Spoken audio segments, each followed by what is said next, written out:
मीरा तजदी अपने राज बसुड़िया के ध्वनि सुनी के। मीरा तजदी अपने राज बसुड़िया के ध्वनि सुनी के। ध्वनि सुनी के हो ध्वनि सुनी के। ध्वनि सुनी के हो ध्वनि सुनी के। मीरा तजदी अपने राज बसुड़िया के ध्वनि सुनी के।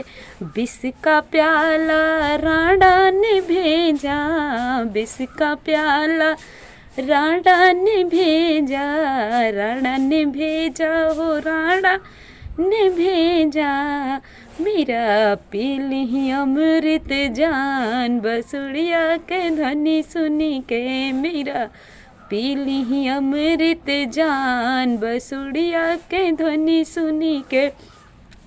मीरा तजदी अपने राज बसुड़िया के ध्वनि सुनी के।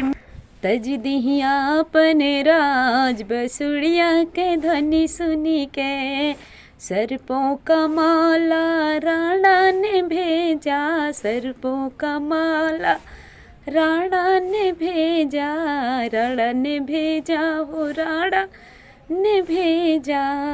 मीरा पहली हरवा जान बसुड़िया के ध्वनि सुनी के। मीरा पहली हरवा जान बसुड़िया के ध्वनि सुनी के। मीरा तजदी अपने राज बसुड़िया के ध्वनि सुनी के। मीरा तजदी अपने राज बसुड़िया के ध्वनि सुनी के।